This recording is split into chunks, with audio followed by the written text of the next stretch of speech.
입니다. 사랑과 은혜가 충만하신 하나님 아버지, 참 궂은 날씨와 또 무더움 속에서 저희를 지켜주시고 오늘 예배 가운데 우리를 불러주셔서 감사합니다. 이제 우리가 주님께서 주시는 이 한 말씀 듣고자 합니다. 말씀을 통해서 우리에게 위로와 소망과 희망을 주시고 또 주님을 따를 수 있는 그런 참 선한 마음과 순종하는 마음이 말씀을 통해 참 우리가 생겨날 수 있도록 성령 하나님, 이 말씀 시간 가운데 우리와 함께 하시고 이 예배의 모든 것을 주님께서 또 받아주시기를 간절히 기도합니다. 예배 가운데 온전히 우리가 주님을 만나는 귀한 시간 되기를 간절히 소망하며 예수님 이름으로 기도드립니다. 아멘. 오늘 말씀은 라헬이 붙잡으려고 한 합한채라는 제목으로 말씀을 나누겠습니다. 창세기 30장 14절에서 24절까지 말씀인데요, 한 절씩 교독하겠습니다. 제가 먼저 읽겠습니다. 밀 거둘 때 르우벤이 나가서 들에서 합한채를 얻어 그의 어머니 레아에게 드렸더니 라헬이 레아에게 이르되 언니의 아들의 합한채를 청구하노라.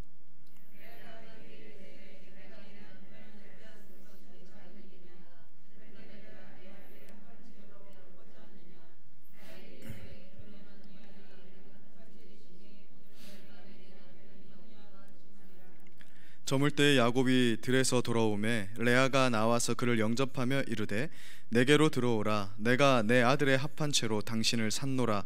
그 밤에 야곱이 그와 동침하였더라.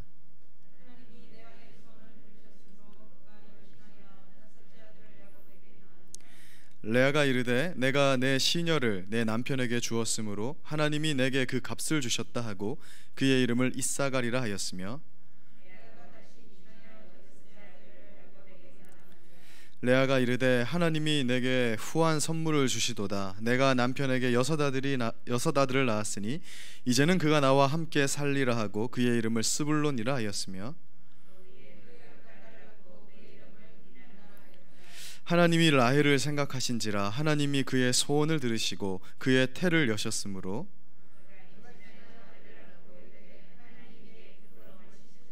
같이 읽겠습니다. 그의 이름을 요셉이라 하니 여호와는 다시 다른 아들을 내게 더하시기를 원하노라 하였더라. 아멘. 노년의 이 야곱이 요셉이 있는 그 애굽으로 가서요, 바로가 이런 질문을 합니다. 야곱의 나이가 얼마인지를 이렇게 묻는데 그 질문을 받고 야곱이 이렇게 대답을 합니다. 내가 참 험악한 세월을 보냈다, 이렇게 대답을 하거든요.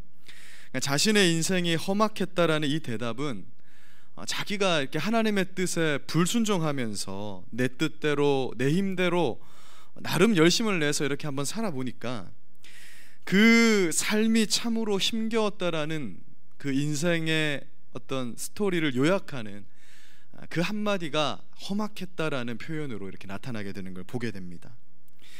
그런데 창세기 30장을 우리가 살펴보면요, 이 야곱이 이렇게 험악한 인생을 산 또 다른 요인이 뭐냐면 그에게 있는 이 두 아내 레아와 라헬이 늘 이렇게 경쟁하고 싸우기 때문에 그것으로 인해서도 참 그의 인생이 험악했다라는 것을 확인하게 됩니다. 야곱은 레아보다 라헬을 사랑하잖아요.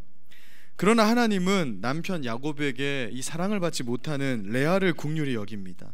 그래서 그녀에게 위로와 응답으로 먼저 4명의 아들을 낳게 하시잖아요. 그러나 야곱의 사랑은 받았으나 자식이 없었던 라헬은 이 언니 레아에 대한 질투심이 그야말로 극에 달하게 됩니다. 그리하여서 자신이 아이를 가지지 못하니까 자기 요종인 이 비라를 야곱에게 들여보내면서 기어코 아들 단과 납달리를 얻게 되는 걸 보게 됩니다. 그런데 레아도 이에 질세라 자기 요종인 실바를 통해서 갓과 아셀을 또 얻게 됩니다. 그러니까 뭐냐면 말 그대로 이 두 자매가 야곱이라는 한 남편을 사이에 두고 아들 낳기 경쟁 대회를 이제 거의 열게 된 것이에요. 그리고 더 놀라운 점은 이런 인간의 허물과 약점으로 인해서 이 아들 낳기 경쟁, 정말 이것이 인간의 눈으로 볼 때는 참 허물이고 약점으로 보이잖아요. 그런데 하나님은 이것을 통해서도 일하셔서 이 경쟁 속에서 낳아진 이 12명의 아들로 이스라엘이라는 나라의 기초를 다졌다라는 것을 우리가 확인하게 되는 것입니다. 이것을 우리가 눈여겨봐야 되는 장면입니다. 그런데 이 아들 낳기 경쟁 속에서도 레아와 라헬은 그 품격과 신앙이 참으로 차이가 나는 것을 보게 돼요. 창세기 30장 1절을 보니 라헬은 자기가 야곱에게서 아들을 낳지 못하는 것을 보고 이 언니를 시기하면서 뭐라고 말하냐면, 야곱에게 내게 자식을 낳게 하라. 그렇지 않으면 어떻게 하겠다고 하죠? 내가 죽을 거다. 그러니까 이것은 거의 이제 반협박을 하면서 뭔가 지금 이 야곱이 뭔가를 하지 않으면 일을 치를 것처럼 야곱에게 이제 덤벼드는 거예요. 가만히 두면 큰 일을 치를 것 같은 그런 분위기를 이 라헬이 형성을 하는데, 2절을 보니까 이 말을 들은 야곱이 그 사랑하는 라헬임에도 불구하며 화를 내면서 이렇게 말을 하는 것입니다. 그대를 임신하지 못하게 하시는 이가 하나님인데 내가 하나님을 대신하겠느냐. 이 말은 무슨 말이냐면, 하나님이 라헬 당신의 태를 닫고 있는 것인데 내가 어떻게 할 수 있느냐는 거예요. 하나님이 이걸 막으시는데 인간인 내가 어떻게 이걸 열 수 있느냐. 그러니까 이 문제는 라헬 당신이 지금 인간의 어떤 방법으로 해결할 수 없으니까, 오늘날 우리식으로 말하면 당신 기도해라. 하나님께 바짝 엎드려서 기도하는 것밖에는 방법이 없는데 왜 당신은 인간의 방법으로 자꾸 그걸 해결하려 하느냐. 어떤 야곱의 이러한 힌트거든요. 그런데 이 말을 듣고서도 여전히 라헬은 깨닫지 못하고 계속해서 인간적인 방법을 찾게 되는 것을 이렇게 보게 되는 것입니다. 이 라헬이 생각한 인간적인 방법은 대리모를 써서라도 내가 아들을 얻겠다라는 그러한 방법으로 나아가게 됩니다. 그래서 6절을 보면 라헬은요, 자기 여종 비라를 야곱과 동침을 시키는 거예요. 그래서 아들을 얻는데 그가 바로 단입니다. 단이라는 이 뜻은 판단하다라는 어원에서 나온 말이에요. 단이라는 이름이 판단하다 이런 뜻입니다. 그 의미에는 어떤 의미를 담아서 이름을 지었냐면, 하나님이 내 기도를 들으셔서 내 억울함을 풀어주셨다, 이렇게 이제 그런 의미로 단이라고 이름을 지은 거예요. 그래서 언뜻 보면은 앞에 이제 언니 레아가 굉장히 신앙을 담아서 성경적인 이름들을 이 아들에게 지어주잖아요. 마치 라헬도 굉장한 신앙 고백으로 그의 아들 이름을 단이라 지은 것으로 보이지만 사실은 그렇지 않습니다. 이것은 어떤 의미냐면, 하나님이 자신에게 왜 아들을 허락했는지 그런 의미는 궁금한 것이 아니고, 그거에는 관심이 없고 그저 나는 지금 너무 억울한 거예요. 저 언니는 저렇게 아들을 잘 낳는데 남편이 나를 더 사랑하는데 내게는 왜 아들이 없나 하면서 기어코 자신의 방법으로 아들을 얻게 되었으니 보아라. 그러니까 하나님이라는 이름은 그냥 빌려온 것이고요, 자기가 행한 이 인간의 방법으로 성취한 것을 자랑하기 위해서 하나님의 이름을 그냥 불려온 것일 뿐이고, 내 힘으로 내 방법으로 자식을 얻었다라는 것을 자랑하는 그러한 어떤 의미로 이 단이라는 이름을 지었다라는 것을 보게 되는 것입니다. 이러한 사실은 비라를 통해서 나온 두 번째 아들의 이름에서 드러나요. 두 번째 아들의 이름은 납달리인데, 납달리는 어떤 의미냐면 경쟁하다, 싸우다 이런 의미거든요. 그러니까 납달리라는 이름 자체는 경쟁하다, 싸우다 이런 의미인데, 어떤 의미로 그걸 지었냐고 성경은 말하냐면, 내가 언니와 크게 경쟁하여서 이겼다라는 의미로 납달리라는 이름을 짓게 됩니다. 사실은 스코어로 따져도 자기 아들도 아니지만 레아는 4명을 낳았고 자기는 2명을 낳았거든요. 근데 자기가 이겼다고 그러는 거예요. 그녀의 관심은 오로지 뭐에 달려있냐면 언니와 싸워서 이기는 것에 달려있는 거예요. 하나님은 별로 관심이 없고 내 방법으로 저 언니를 이기고 말 거야. 이 일을 통해서 라헬에게는 뭐 하나님의 뜻, 섭리 이런 건 관심이 없고 그저 언니와 싸워서 내가 이기면 되는 것이다. 하나님의 뜻에는 무관심했던 그녀의 신앙 상태를 아들의 이름들을 통해서 볼 수 있게 되는 것입니다. 그래서 이런 라헬의 성격을 보면요, 참 이 야곱과 닮아 있습니다. 그래서 어떻게 보면 성격이 이렇게 비슷하기 때문에 야곱과 라헬이 죽이 잘 맞았던 것도 같아요. 그러니까 굉장히 경쟁적이고 이기려고 하고 인간의 방법을 끝까지 동원하는 그런 모습을 보여줍니다.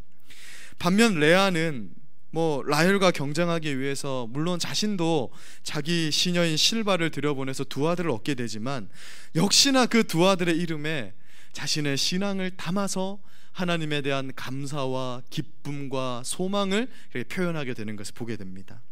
실바를 통해서 얻게 된 첫째 아들의 이름은 갓인데, 그럼 복되도다 이런 뜻이에요. 하나님이 이 아들을 주심으로 나를 복되게 하셨다. 그러니까 뭐 라헬은 상관이 없어요. 항상 시선은 하나님께 고정되어 있는 것입니다. 이름만 봐도 이 레아의 자식들은 참 넉넉함이 느껴지지 않습니까? 그리고 두 번째로 낳은 이 아셀은 기쁘다, 모든 딸들이 나를 기쁜 자라 할 것이다, 이런 의미를 담아서 이 이름을 짓게 되는 것을 보게 됩니다. 그러니까 이 이름을 짓는 것만 봐도 레아의 자식들은요, 말 그대로 성경적인 이름, 어떤 하나님에 대한 감사와 기쁨이 가득 차 있는데, 라헬은 언니 이 레아를 향한 질투와 경쟁의 마음이 그 아들들의 이름에도 가득 차 있는 것을 보게 됩니다. 이런 경쟁 속에서 오늘 우리가 읽는 본문 말씀에 등장하는 이 합한채 사건이 등장하게 되는 거예요. 합한채는 한 장 넘겨주시면요, 제가 그림이 또 있더라고요. 그래서 이렇게 생긴 식물을 말하는 것입니다. 근데 이 뜻은요, 합환, 그러니까 합해져서 기쁘다, 이런 뜻을 가지고 있는 거예요.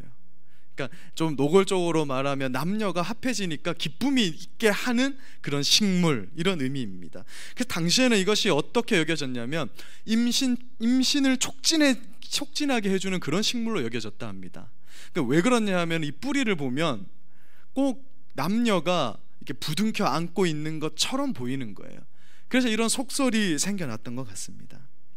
어느 날 장남 르우벤이 밀을 거두는 그런 시기에 들판에 나갔다가 이 합한채를 발견하는데, 이것이 상당히 발견하기 어렵고 귀한 식물이었던 것 같아요. 오늘날로 따지면 뭐 우리나라로 치면 뭐 산삼 같은 뭐 그런 식물이 아니었는가 이렇게 생각이 되는데, 그걸 이제 캐와서 귀한 것이니까 어머니 레아에게 이것을 준 것이에요.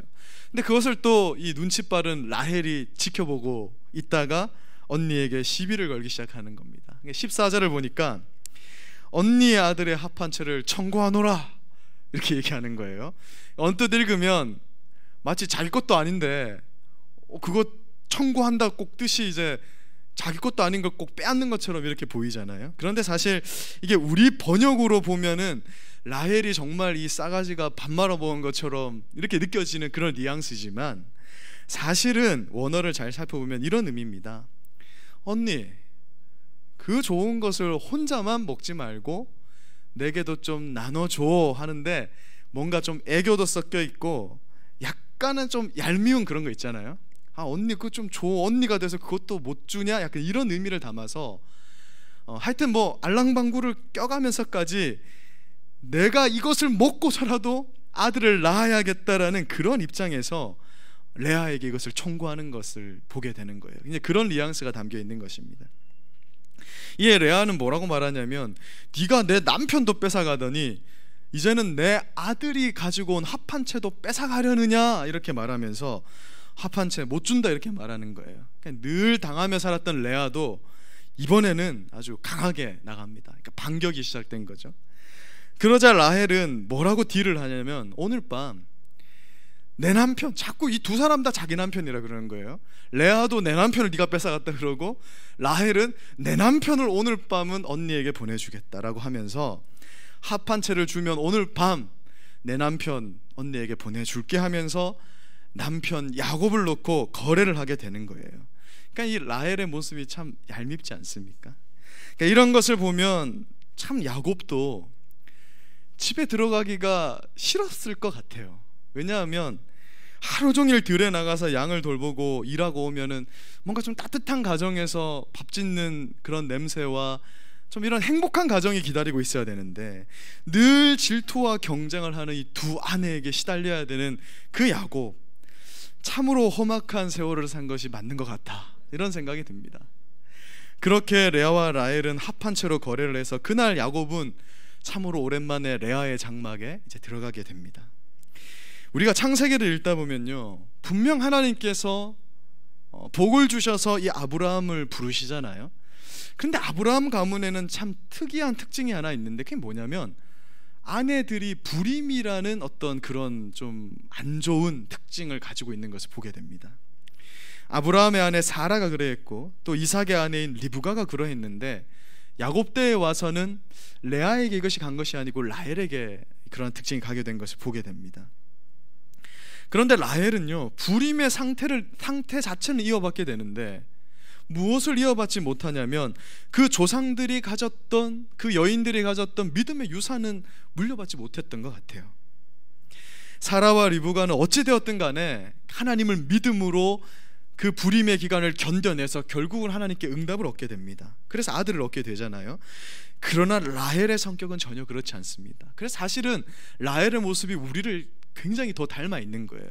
사라와 리브가의 모습은 좀 우리와 동떨어진 모습이고 우리의 모습을 담고 있는 건 정말 라헬의 모습인 것 같습니다.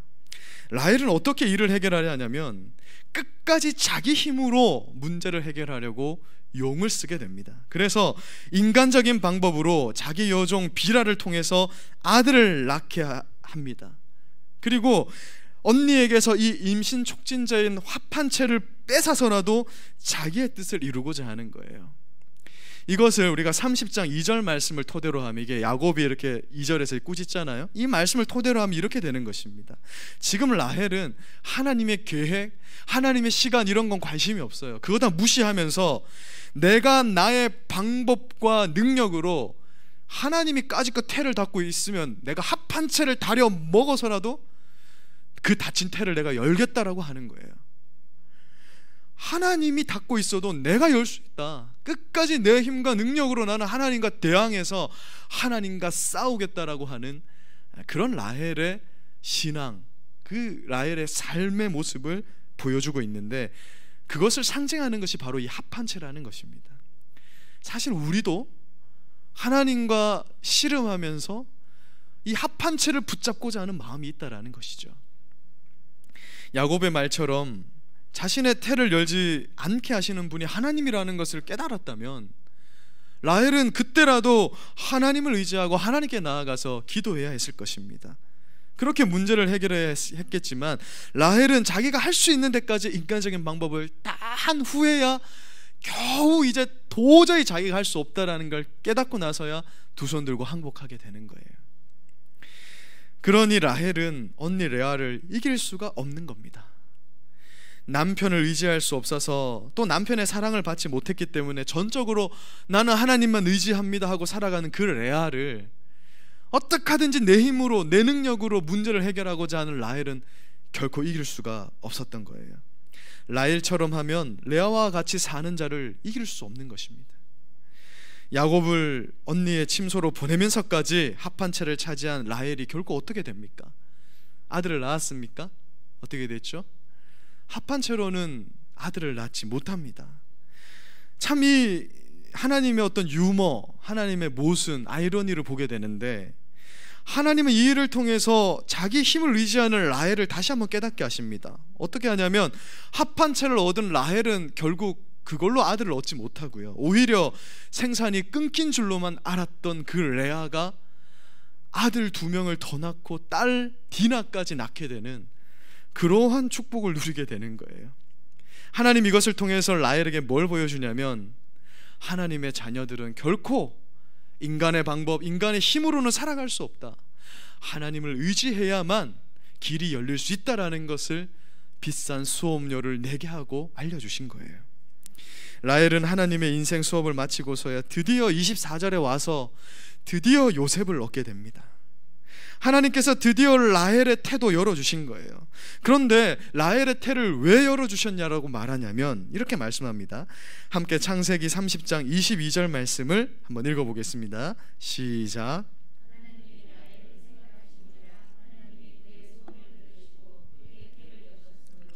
성경은 뭐라고 말씀하냐면, 라헬이 힘을 썼기 때문에, 라헬이 용을 써서, 라헬이 대리모를 사용해서, 라헬이 합한 채를 먹어서 그런 어떤 인간적인 힘과 방법으로 그녀의 태가 열린 것이 아니라고 말합니다.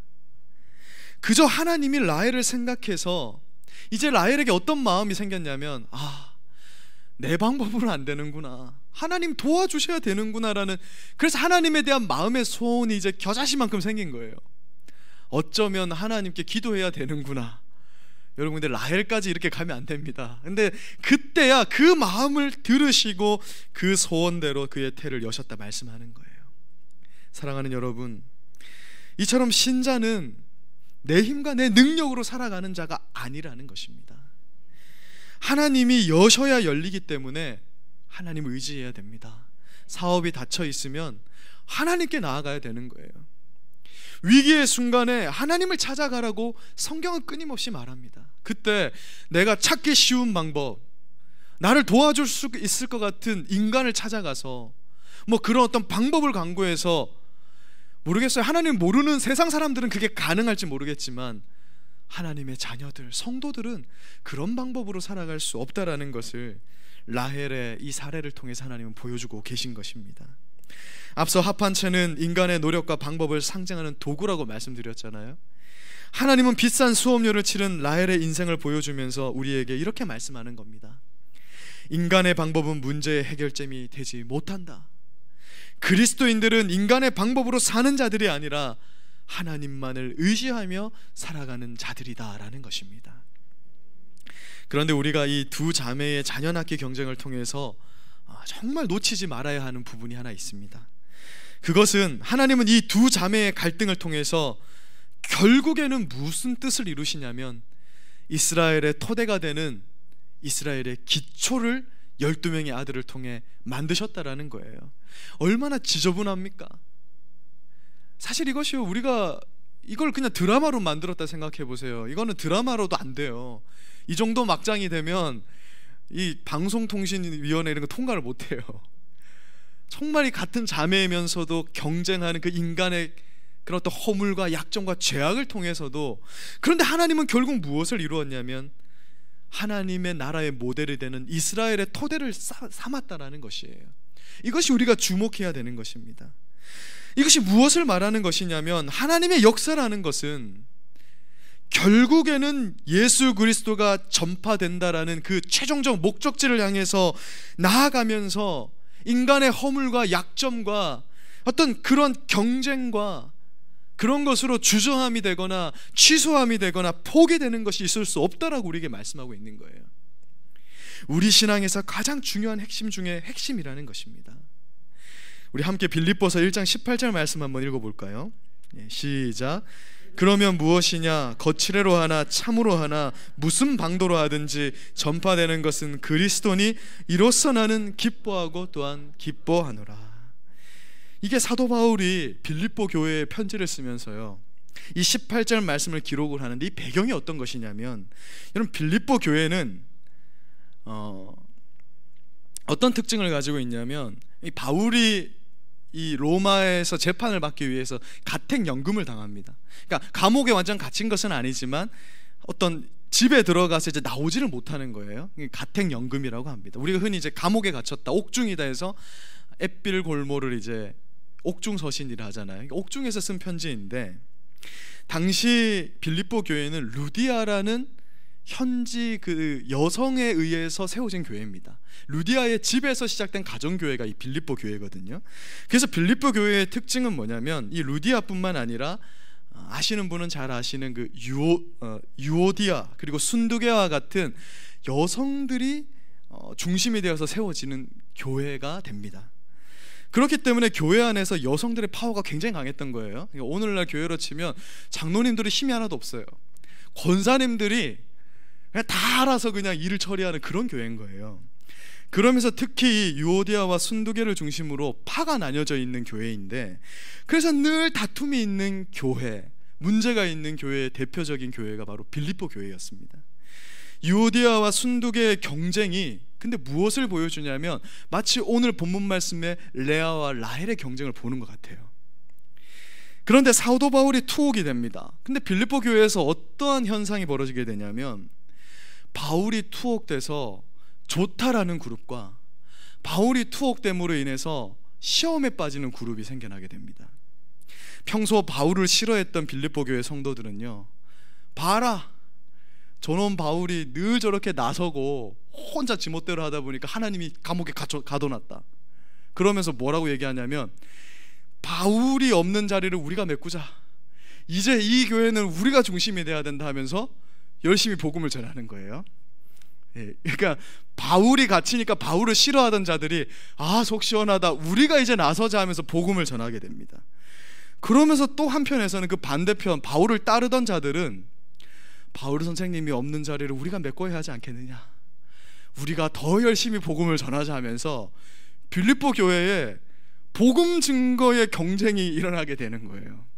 그 어떤 말을 이제 이 사도 바울이 듣게 되는 것입니다. 그리스도의 복음을 전파하는 일에 힘을 쏟게 되는데 그 어떤 동기는 달랐지만 그 복음이 전파되는 목적이 하나를 이루게 되는 것을 보게 됩니다. 그래서 이 모습을 본 바울이 뭐라고 얘기하냐면, 내가 나를 싫어하는 저들이 있든 말든 내가 어떤 취급을 당하든 그게 뭐가 중요하냐, 결국 이 일을 통해서 그리스도의 복음이 전파되니 나는 너무 기쁘다 하면서 이 18절 말씀을 기록한 거예요.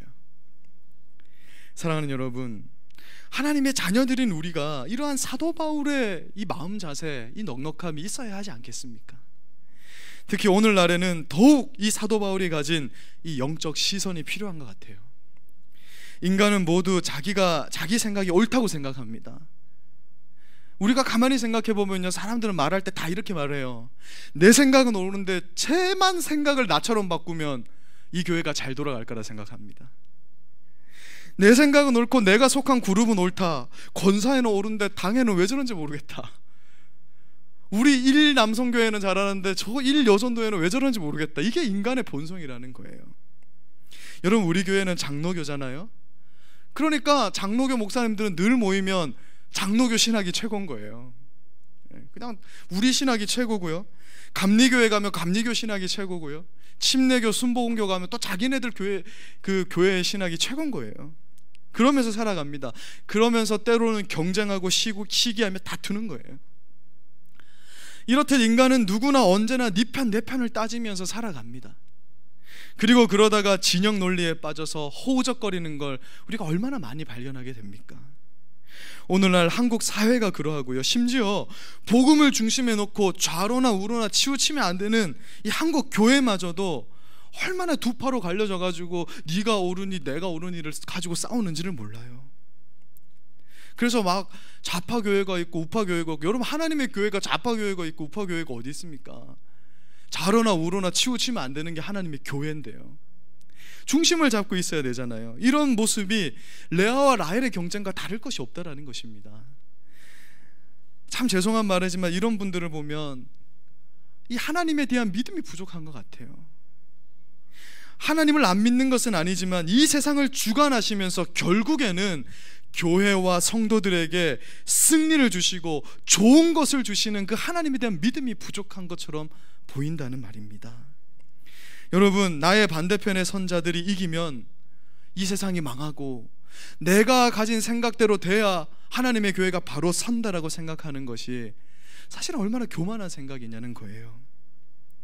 오늘 우리가 말씀을 통해서 사도 바울의 마음을 가져야 될 줄로 믿습니다. 하나님이 오늘도 열심히 일하시고 계시기 때문에 교회를 향한 하나님의 뜻은 지체되거나 넘어짐이 없다라는 거예요. 저 잘못하고 있는 사람들이 있을 수 있죠. 신앙적으로 너무 잘못돼가지고 헛짓하는 것처럼 보이는 그 사람이 있을 수도 있어요. 그러나 하나님은 그 사람들의 방해 때문에 하나님의 뜻이 취소되거나 완성되지 않는 일은 없다라고 오늘 이 본문 말씀을 통해서 말씀하고 있는 것입니다. 내 옆에 있는 성도가 연약하여서 실수하고요, 때로는 죄도 짓죠. 그러나 하나님의 뜻을 거스르면서 그렇게 자기 뜻대로 살아간다 해서 예수 그리스도가 온 세상에 전파되는 그 하나님의 뜻이 완성되지 않는 일은 없다라고 말씀하고 있는 것이에요. 그것이 바로 하나님에 대한 믿음의 본질입니다. 그 사실을 믿는 것이 바로 우리 그리스도인들의 믿음이라는 거예요. 사랑하는 여러분, 우리가 이런 하나님에 관한 믿음의 유산을 우리 자녀들에게, 우리 믿음의 후배들에게 물려줘야 되지 않겠습니까? 내 생각대로 해야 되는 거야, 이것이 아니라 하나님이 결코 후회함과 실패함이 없을 것이라는 것, 너의 인생을 반드시 잡으신 푯대 가운데로 가게 하실 것이라는 것을 우리 자녀들에게 물려줘야 갈수록 험악해지는 이 세상을 우리의 자녀들과 우리의 이 신앙의 후배들이 살아나갈 수 있지 않겠습니까? 우리 경주선교교회가 정말 이런 믿음의 유산을 넘겨줄 수 있는 교회가 되기를 정말 우리가 간절히 기도해야 할 것입니다. 레아와 라헬의 경쟁을 보면서도 어떤 분들은요 이렇게 생각할 거예요. 우리 차영 집사님이 레아의 노래라는 곡을 지었지 않습니까? 우리 차영 집사님 같은 분은 나는 외모가 좀 못났어도 항상 믿음의 고백을 하는 이 레아에게 마음이 간다라는 사람도 있지만요, 어떤 사람은 나는 그래도 얼굴 예쁜 라헬이 좋은 것 같아, 나를 좀 닮은 것 같아, 참 인간적이지 않냐 하면서 라헬을 좋아하는 사람이 있을 수 있는 거예요. 여러분, 인간은 그런 것입니다. 왜냐하면 인간은 외모를 보거든요. 인간은 현상을 보기 때문에 그런 거예요. 그러나 하나님은 레아나 라헬이나 각각에게 의미를 두시는 겁니다. 가련한 운명 앞에서 하나님을 의지하는 레아에게도 의미를 두시고요, 지방법대로 살아가고자 저 고생하는 라헬에게도 하나님은 의미를 두시는 거예요. 우리 입장에서는 어느 것이 좋은지 판단하고 싶고 레아를 더 높이고 싶고 라헬을 더 높이고 싶어 할 수 있지만, 로마서 8장 28절 말씀처럼 하나님은 그의 뜻대로 부르심을 입은 자들에게 모든 것이 협력하여서 선을 이루게 하신다라는 것입니다. 그래서 레아에게서는요 유다가 태어나게 하시고 라헬에게서도 요셉이 태어나게 하시는 거예요. 둘 다 장자권을 공식적으로 물려받는 자들이거든요. 유다의 사자, 유다 지파의 사자로 태어나시는 분이 누구십니까? 예수님이에요. 요셉의 그 요셉 가문의 마리아를 통해서 태어나시는 게 예수님이에요. 유다와 요셉 둘 다 있어야 되는 거예요. 그래야 예수님 태어나신다는 겁니다. 유다의 자손인 그 요셉과 요셉의 우선인 마리아가 만나서 예수 그리스도라는 결론이 나타나게 됐다. 뭘 말하는 것입니까? 하나님은 결코 실패가 없고, 하나님은 결코 자신이 이 계획하신 일은 기엽고 완성하시는 분이라는 걸 우리에게 보여주고 있는 것입니다. 이 빌립보 교회도 마찬가지잖아요. 순두개파, 유오디아파로 나뉘어서 교회가 갈등과 반목을 겪지만 그 다툼마저도 사용하셔서 하나님은 이 빌립보 땅에 복음이 더 잘 전파되게 하시는 거예요. 서로 경쟁에 막 붙어가지고.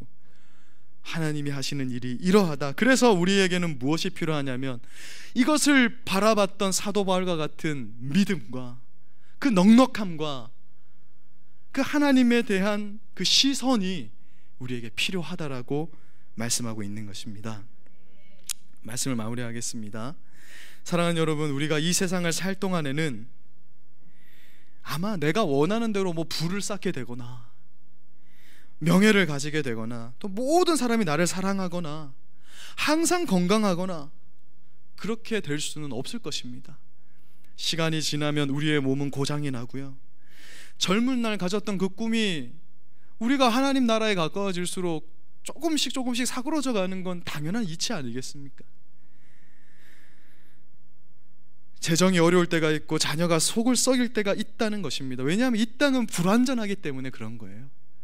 그래서 우리의 시선은 항상 어디에 둬야 되냐면 완전한 하나님 나라, 그곳에 표대를 삼고 우리의 시선은 늘 거기에 고정되어 있어야 하는 것입니다. 이 세상에 어려움이 있어도 내가 저 하늘의 표대를 삼고 저 하늘의 시선을 삼으면요, 우리의 신앙에 여유가 생기고 믿음이 생기고 넉넉함이 생기는 것입니다. 그 하나님의 표대를 바라볼 때 우리는 이 세상의 모든 어려움, 내가 겪는 그 속상한 일, 내가 겪는 그 억울한 일, 안 되는 일, 그 앞에서도 하나님께 기도하러 나올 수 있게 되는 것입니다. 우리가 오늘처럼 이렇게 기도하러 나오셨잖아요. 이럴 때마다 여러분 하나님께 다 털어놓으십시오. 하나님, 이런 일 도대체 내 삶에 왜 허락하십니까?